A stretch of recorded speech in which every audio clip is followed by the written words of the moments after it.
10 tanda-tanda kiamat besar yang disebutkan oleh Nabi SAW. Kata beliau, amblasnya bumi di belahan timur yang pertama, terjadi gempa besar. Sebagian ulama hadis mengatakan bagian Asia, di mana Allahu alam. Tapi ini tanda-tanda kiamat besar akan terjadi nanti. Kemudian terjadi lagi longsor bumi di belahan barat. Sisi barat bumi kita tahu wilayah Afrika dan seterusnya.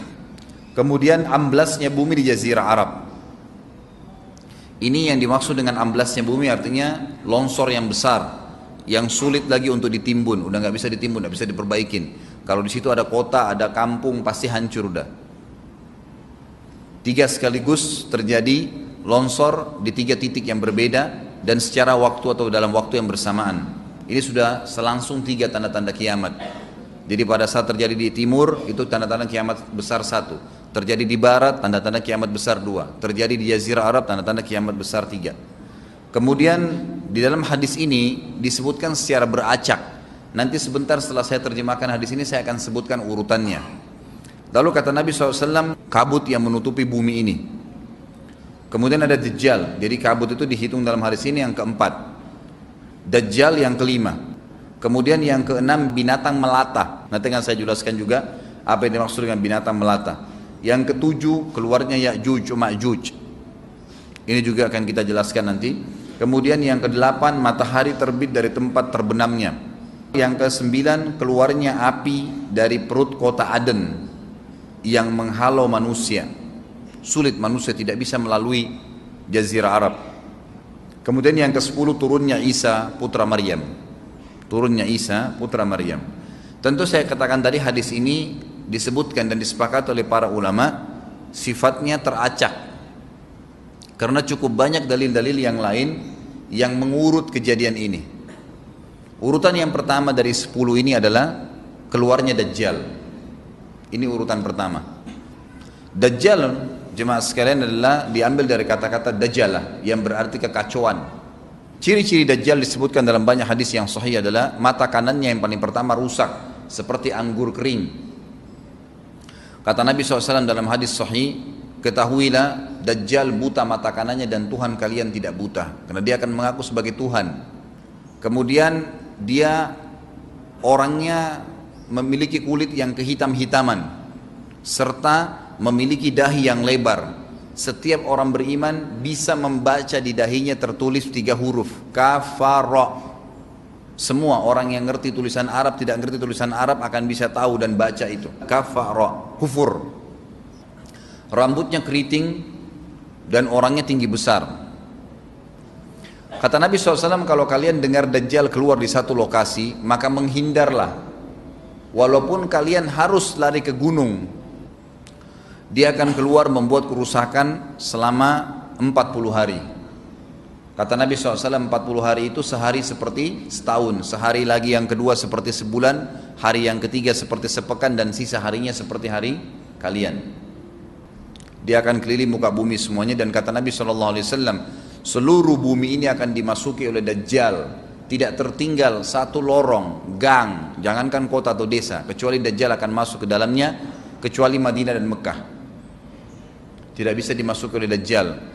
Kata Nabi SAW dalam hadis sahih, karena di setiap pintu gerbang Mekah dan Madinah malaikat menghenuskan pedangnya dan menghalau Dajjal sehingga Dajjal tidak bisa masuk. Pada saat dia tiba di Palestina, waktu yang bersamaan di kota Madinah berkecamuk. Kaum muslimin sepakat semua keluar untuk mengejar Dajjal dan membunuhnya. Keluar dari kota Madinah satu orang yang namanya seperti namanya Nabi Muhammad SAW, Muhammad bin Abdullah, dan dia dari turunan Nabi SAW juga. Dan orang ini punya julukan Mahdi, dikenal dengan Imam Mahdi. Inilah tanda-tanda kiamat yang kedua. Pada saat dia tiba di Mekah, dibaiatlah oleh banyak kaum muslimin, tidak disebutkan jumlah pasukannya, maka terbentuklah pasukan jihad yang mengejar Dajjal menuju ke Palestina. Lalu keluar tanda-tanda kiamat 3, langsung berentetan semua. Tanda-tanda kiamat besar yang ketiga adalah pada saat pasukan Imam Mahdi dengan pasukan jihad itu tiba di Darul Baydha namanya. Hadis menyebutkan di menara itulah, di masjid itulah Imam Mahdi mampir sholat asar bersama pasukannya. Dikatakan Isa alaihissalam akan turun sambil memegang kedua sayapnya malaikat, dan dari rambutnya yang basah meneteskan air. Maka dia pun turun, lalu kemudian dia masuk, dan orang-orang pada saat itu mengenalnya kalau dia adalah Isa, dan mereka sudah tahu ini masanya keluarnya Dajjal, ini Mahdi sudah ada, mereka tahu akan turun Isa, sudah ada informasi seperti saya sampaikan ke Bapak Ibu sekarang, itu muslimin di zaman itu sudah tahu semua. Sholatlah mereka, kemudian mereka menuju ke Palestina. Ringkas cerita adalah Nabi Isa alaihissalam akhirnya tiba dengan pasukan mujahidin di depan pintu gerbang Babulut. Dajjal mengatakan, bukakan pintu gerbang, mereka tidak akan mampu melawan kita karena pasukannya mereka banyak memang.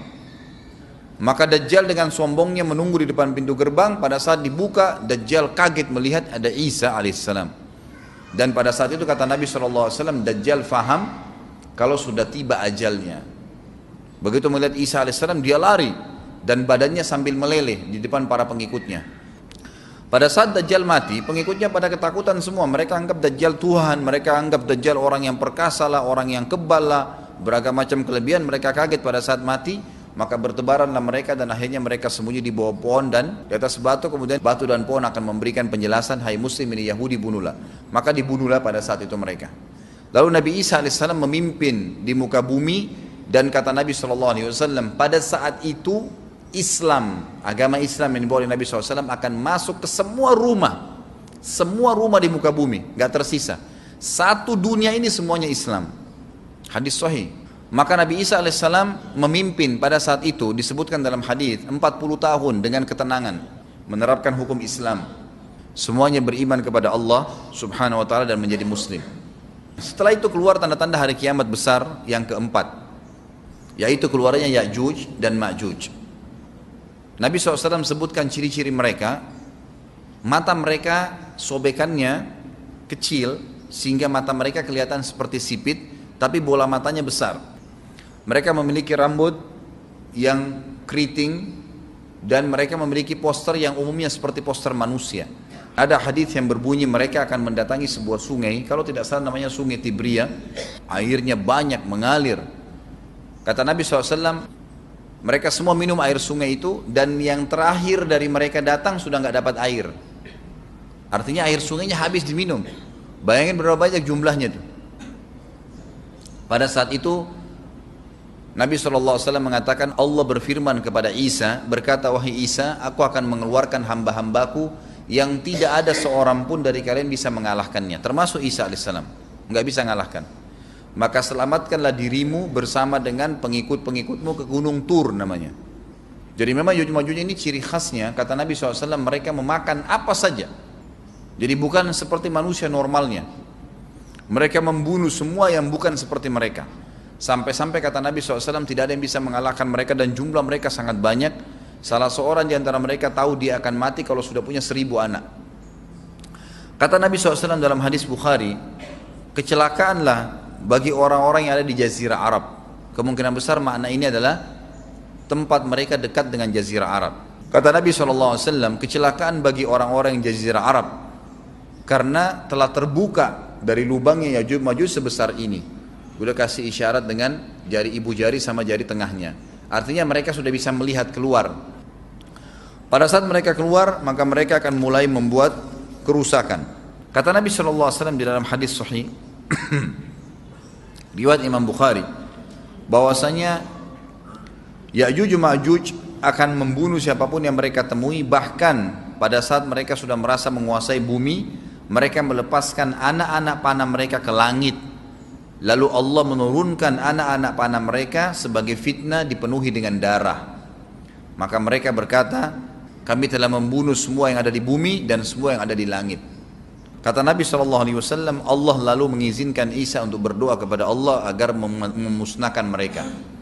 Maka Isa alaihissalam pun akhirnya berdoa, meminta kepada Allah subhanahu wa ta'ala agar mereka semua dimusnahkan. Maka pada saat itu pun Allah subhanahu wa ta'ala menurunkan kepada mereka hama. Sebagian hadis menyebutkan serangga kecil seperti cacing, banyak sekali yang menimpa tubuh-tubuh mereka. Setiap orang satu. Dan itu membuat mereka mati. Kemudian setelah itu Isa alaihissalam memimpin lagi di muka bumi sampai beliau meninggal. Setelah Isa alaihissalam meninggal, kembali lagi sebagian besar manusia berbuat kekufuran. Maka Allah subhanahu wa ta'ala keluarkan tanda-tanda kiamat besar yang kelima.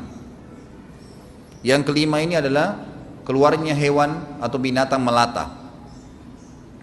Binatang melata ini disebutkan dalam hadis yang sahih riwayat Bukhari, bahwasanya Allah SWT akan keluarkan, tapi tidak disebutkan dari bumi mana dia keluar. Dia akan keluar hewan melata yang bisa berbicara seperti manusia dan badannya dipenuhi dengan bulu. Allahu a'lam bagaimana. Kemudian dia datangi orang-orang yang kufur tersebut dan menasihatin dan mengingatkan mereka. Yang tidak mau beriman, dalam hadis dikatakan dicap oleh hewan tersebut. Allahu a'lam dicap seperti apa, sehingga ketahuan mana yang kafir, mana yang beriman. Terus dia keliling di muka bumi tapi tidak disebutkan berapa lama.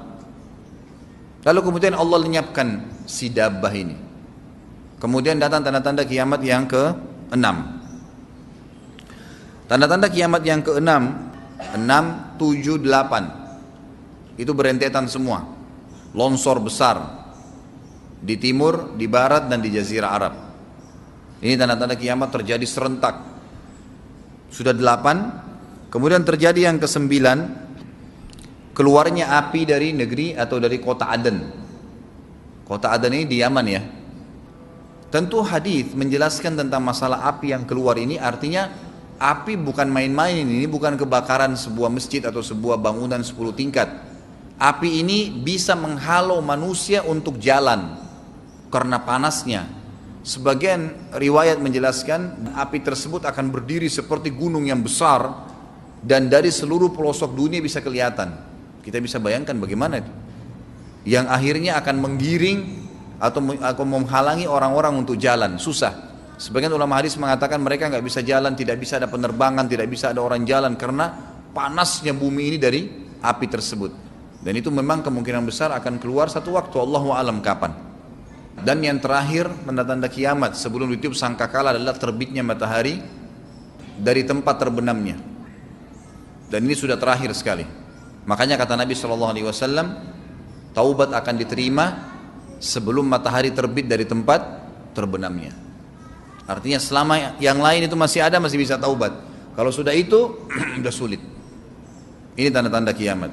Sebagian ulama memasukkan tanda-tanda hari kiamat kecil, ada yang masukkan tanda-tanda kiamat besar. Ada dua hal.